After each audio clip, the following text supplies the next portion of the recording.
I find Funky Dineva to be such a perplexing persona because, on one hand, I find myself really touched in this interview and rooting for him and acknowledging the icon that he is within the content creation space. And then I also find myself wanting to drag him within the same breath. But I guess that's a part of the human experience, right? Let's have a chat. She just let me know, but they show no fish. Didn't say you found it, but she's still gonna hold on. Didn't say you found it, but she doesn't want. What's up, everybody? It's your girl, Bonnie Scotch. Thank you so much for clicking on my video today. I wanted to jump on camera really quick and talk about the interview with Carlos King and Funky Dineva that everybody is talking about. Now, before I get into this kind of recap of the interview, go ahead and hit the like button for me. When you all hit the like button, it's a way of letting YouTube know that I'm here and that you all are rocking with my commentary. So YouTube starts to shoot my content out to other viewers just like you, an audience who ordinarily would not get an opportunity to connect with my channel. That being said, let's go ahead and jump right into it. I saw Mims talking about this last night, actually. He was breaking down the interview, and I don't want to watch any breakdowns. I like to go in and get the information myself. I clicked right out of his live. I went straight into the interview with Carlos King and Funky Dineva because I just wanted to take it all in myself. It was a lengthy interview, but I enjoyed it. I just finished it this morning. I have a lot of notes. I have not watched anybody else talk about it. I know House of Aaron has some commentary. I'm sure other people have had commentary, but I really wanted to take this time to really quiet out the noise of other reviewers and just talk about my own thoughts and opinions. He does mention in this interview that he doesn't watch other YouTubers because he doesn't want to unconsciously pick up things that they say. And while I understand what he's saying, I myself am a big fan of YouTube and YouTubers. That's where I spend most of my time. So in any case, let's just go ahead and jump right into it. The first thing I want to do before I get into this interview, though, I really want to quickly give a huge shout out to Carlos King because I really feel like he's coming into his own within this interview space. And I think he's smart in the way that he goes about finding the person who is the topic of the conversation and going and snatching them up immediately for an interview. There's something really brilliant about that and about having the pull and the connections to be able to do that. So I would be remiss if I didn't mention that I think that Carlos King is really sickening for that. Now, does he get on my nerves sometimes, and does he say a lot of things that I disagree with? Absolutely, but that's neither here nor there. We forever are going to give Carlos King his flowers for the way in which he has really revolutionized reality TV from a production standpoint. So anyway, let's go ahead and jump right into it. Funky Dineva talks a bit about his upbringing. Now, I've known this about him for a while, but his parents are deceased. He says that his father was a great provider, just emotionally was not present. And, he talks about his coming out story, which I found to be very touching. He talked about how his mom basically asked him about his queer identity, and he had to come out and tell her. Something similar happened to me with an older family member. I'm not going to say who. I'm not going to tell that story right now, but it was very traumatizing to have somebody that I deeply loved and care about kind of persecute me for my sexuality. You know what I mean? Like being bisexual. And then the gag was later on, she confessed to me that she was bisexual herself. So it was like, whoa. But I understand the time that she was coming up in didn't allow for her to be herself. And I really appreciated that Carlos King and Funky Dineva both were able to acknowledge and love their parents in the place that they were and not take it too personally that they weren't accepted, right, for their sexuality. Carlos King shared that his father picked cotton, which just goes to show that we are not too far removed from these horrors, you know.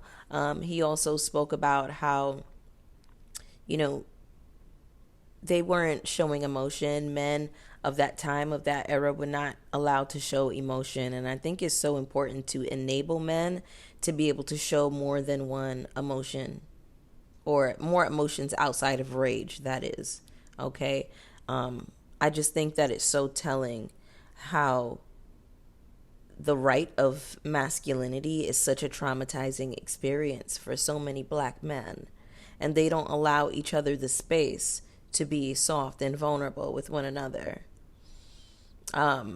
This interview was really heavy at times. I found myself really emotional hearing Funky, talk about, things that happened in their past and so on and so forth. And my heart really went out to them, especially when they mentioned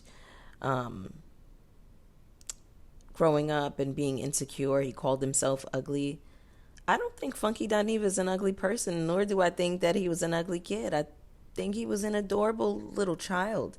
And to hear him still talk about himself in that way is very telling. But yeah, like I was saying, I was just really happy to hear Carlos and Funky kind of have this conversation of acknowledgement about their parents and the place they were in and how they didn't have the tools and the information that they needed to be better parents at the time, Something that Funky said in the interview too is that it was a requirement of his friends to sleep with him, which I thought he was just, being jokey. But I find that, or let me know if this is just me, and other queer people can weigh in, or straight people, if you have queer friends, weigh in on this. But I find that in a lot of queer circles, friends will sleep, or people will sleep with each other and then become friends, is really what will happen. They sleep with each other, discover that it doesn't work out in a relationship sense, and then they become like best of friends. It has happened so many times within friendship circles that I've been in or have been introduced to, so on and so forth. So I saw some people having comments about that. I really don't think it's a big deal. Really, not that, I'm a person who be sleeping around with a bunch of my friends, but has it happened where, I dealt with somebody and then we went on to become friends? Absolutely. Funky said that at the young age of 15 or so, that most of his encounters were with men that were significantly older than him. In other words, he was taken advantage of. And my heart broke for him in that moment because, when you're so young like that, you don't know that you're being taken advantage of. I think he's still a little bit in denial about it because he's like, oh, well, I was seeking them out. Baby, if somebody is 40 years old and you were 15, they set themselves up to be sought out by you. So there's a sort of cognitive dissonance with Funky Dineva as they speak about their past. And I want to address that cognitive dissonance a little bit later on. I'm definitely going to touch on it. I'm getting all of the nice things out of the way. I'm starting with the good. I'm starting with the nice. Okay. We about almost 10 minutes in, so I'm about to start cussing in a second. I'm just kidding. All right. So what else do we have here? So we also learned that Funky Dineva makes $50K in a month on YouTube when he's on it, when he's consistent and really doing his thing. And then he said that he also makes $37,000 to $38K a month when he's just playing around, not really putting too much time or effort or energy into it. That's insane. We have to give Funky his flowers. He is one of, if not the first, reality TV show reviewers. He has set the blueprint and the landscape for all of us who do reviews. And I will forever be grateful to him for that reason. If I saw that man walking down the street right now, I would stop him and I would thank him and I would say that you are a legend and an icon within the content creation space. Do I have other thoughts and feelings about Funky? Yes, and I'm going to get there in a second. Funky says that he realized at some point that TV, having aspirations of being a TV star, darling, is really not it. He says that when he pulled back the veil on these reality TV girls, that in reality they are living low down and dirty. He said that he's making more than them coming down to YouTube and simply talking shit. And he doesn't have to worry about getting a drink thrown in his face or somebody trying to fight him or chasing him down an alleyway or whatever the case is. He gave a shout out to Bondi Blue and some other content creators. Shout out to Bondi Blue. He did get off in Armand Wiggins' ass about airing out the dirty laundry at TGIF. He says that Armand needs to work on maturing and that he wasn't there long enough to be involved in, all the backstory as it concerns the infighting. He says that people were actively working against Armand and that he gave Armand all of the tools that he would need to be successful in that role. He also said that he doesn't feel as though Armand is at fault for the show being canceled, but he definitely is a huge part of it as well. He said that he felt as though the show was necessary for the culture and that it was just easy for them to come in and clock in and get a coin. Now, here was the worker from me when he revealed that the reason why he left was because it was time to renegotiate contracts and he was supposed to take a pay cut. So he said, okay, if I'm supposed to take a pay cut of $250, can Fox Soul go ahead and add me onto the insurance, to kind of balance it out? They refused. They said no. So Funky's deal, his contract fell through, or he pulled out rather, over a matter of $250. Carlos asked how he felt about TGIF getting canceled. He said he felt vindicated, right? And he said that he purposefully went live at 8 p.m. at the same time that TGIF would go live because he knew that he was the draw to the show. He knew that he was bringing in the numbers. Isn't that something? I mean, shout out to just being in the moment and just like knowing that you're that bitch and you can really do that. I really do feel like that is sickening. You know what I mean? That's to have that kind of power and that kind of leverage is really admirable. He said, as far as Al Reynolds and Claudia and the back, behind the scenes things, he says that none of them liked the producers. So it really wasn't an issue with the three of them. It was an issue with the producers. Also, another thing I wanted to say is I really appreciate Funky calling out the numbers. We as content creators, I think we need tangible numbers so we know what we're dealing with when we go into these spaces and into these rooms and we negotiate for ourselves, right? Okay. Now, Carlos King asked Funky about his contentious relationship with black women. Funky is very smart. He prides himself on being smart, but he does something that gets on my nerves where he thinks that he's so smart and the audience or the viewer is not as smart as him. Because his explanation just suggested to me, it's like, I'm not going to be accountable. I'm just going to say anything. And I'm so smart that nobody's going to catch it, or I just don't care. So anyway, Funky Dineva goes on to say that, when you look at pop culture, black women are at the forefront and they're at the center. And this is really what I have to talk about because black women are involved in everything.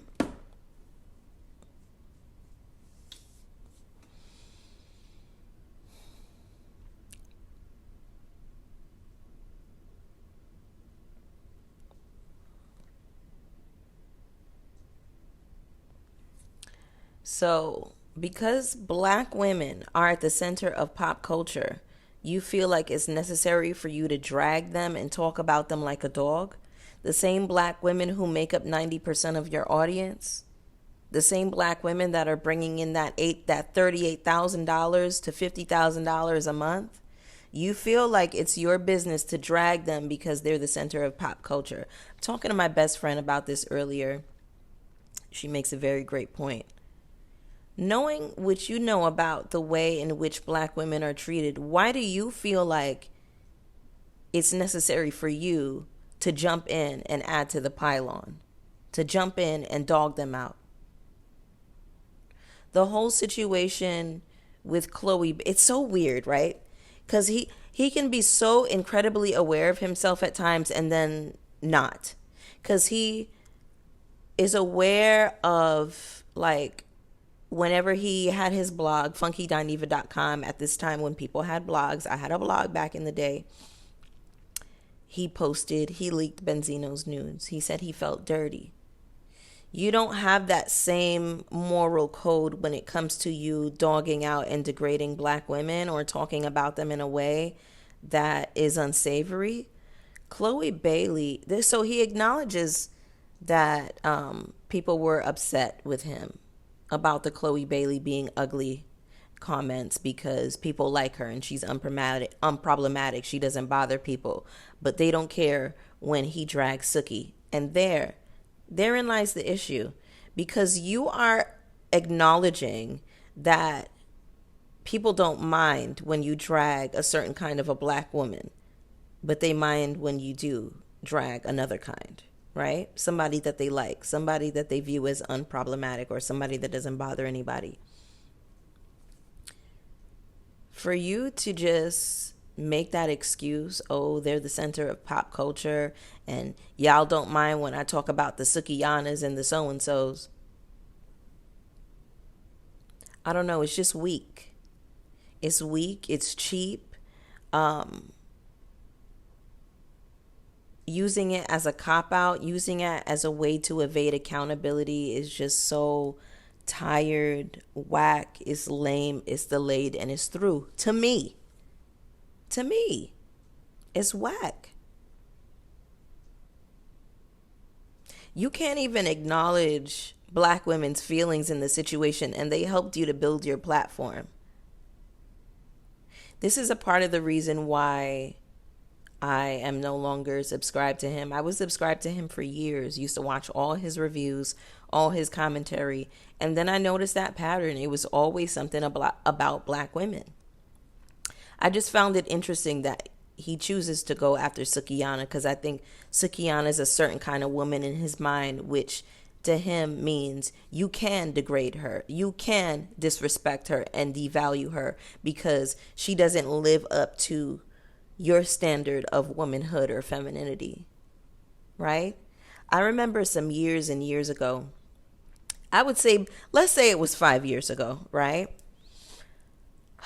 I remember Funky Dineva was talking about a conversation he had with Bevy Smith and how she kind of opened him up to the idea that sex work is honest work. His whole mindset towards sex work was work ain't honest, but it pays the bills. It is honest work. Sex work involves consenting adults.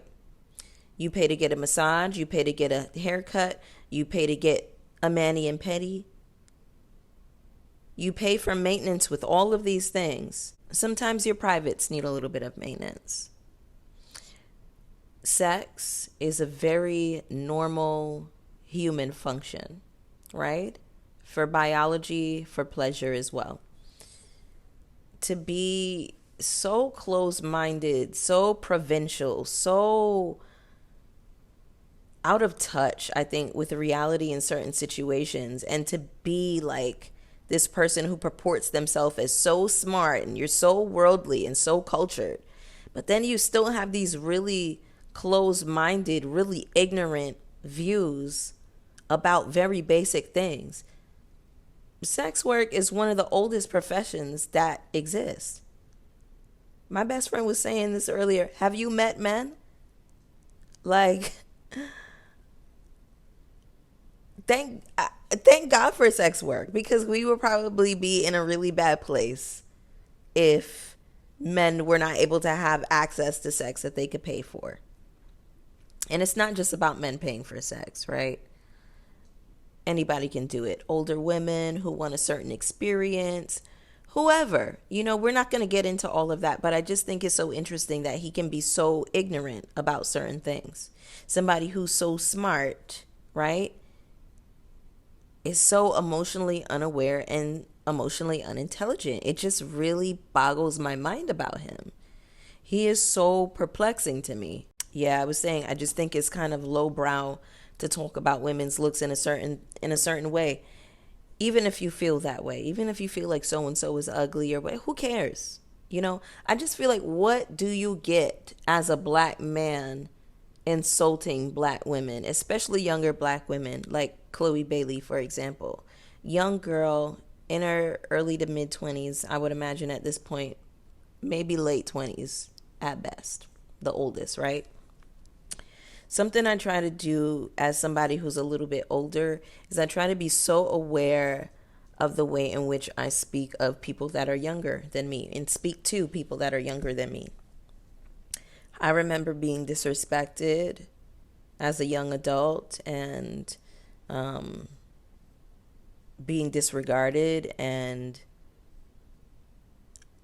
being harshly criticized at that time. I know the feeling. I know it well. And I just think it's so insane that we become the thing that we hate. We become those elders that persecute and criticize us. I think we have to do a better job of being aware of that. I feel like if a person doesn't resonate with you, why do you have to jump on camera and disparage them and say hateful things? I can see a lot of the young girls struggling. I struggled in my 20s. I was definitely very cringe. There's some people watching this right now who used to read my blog back in the day, back in 2008, when I had a blog. And I was a very cringe early 20-something year old running the streets of Brooklyn, making my mistakes, going through my things and going through my process. And everybody deserves the space to go through their things in peace without the criticism of some old gay man, some older gay man criticizing them, calling them names. For what reason? I don't know. It's weird to me, and just hearing the way he talks about himself. Still, he regards himself as ugly. I think there are aspects of his personality that can be ugly, but you can tell that he's very insecure about himself. I don't know, y'all. I don't know. Again, Funky is a very perplexing character, and I had so many thoughts, and I wanted to come down here and really just say how I felt. I respect everything that he's done in this YouTube space and the groundwork that he's laid. But is he out of order? Yes. Is he out of order a lot? Yeah. So one more time, let me just go through my notes. I wanted to say too, I just feel like sometimes we just don't know how damaging the things we say can be to somebody's self-esteem. We have to take that into consideration more. If you had the mind to say to yourself, oh, well, I shouldn't have leaked this about Benzino, you can't even acknowledge all of these black women are saying that my feelings are hurt, or I feel as though, you disregard us, you disrespect us. You can't even acknowledge it. Your excuse is that black women are the center of pop culture.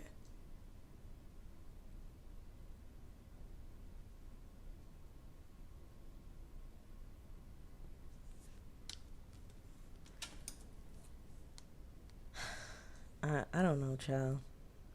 I don't know. Let me just make sure I'm not missing anything. I also wanted to say this. Funky was saying, you know, I go on live and I'm in the moment and sometimes I just say anything. Well, here's the thing. You need to practice more. You need to get better at your live delivery. Comedians, stand-up comedians get up on stage multiple times a week and they go in front of a live audience and that's their version of a live. And they have to move on the spot and they have to read the audience. I just don't understand punching down and just like, I feel like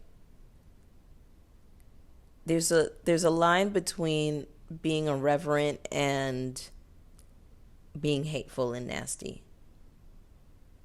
You know, he's way over the line. He's way over the line at times, and I just feel like I don't know, I just don't feel like being hateful is funny.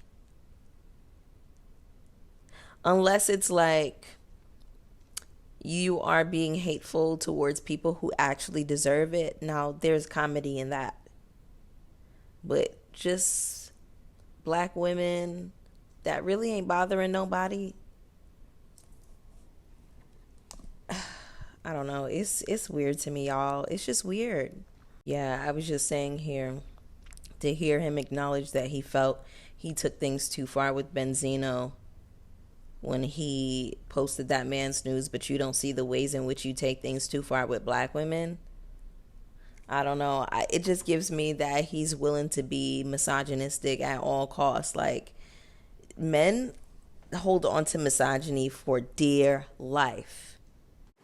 And one more thing I want to add. I can't remember if I touched on this or not, but I just found it so funny that Funky was going on and on about Armand Wiggins lacking maturity when it seems as though, to me, Funky lacks maturity himself. You know, it doesn't seem as though he has had much in the way of growth in terms of emotional awareness or taking accountability. So that's what I wanted to say about that. Anyway, y'all, those are my thoughts and my opinion. Go ahead and jump down in the comments with me. You know that I want to hear from y'all, okay? Don't forget to hit the like button on the way out, and I will see y'all for the next one. Peace.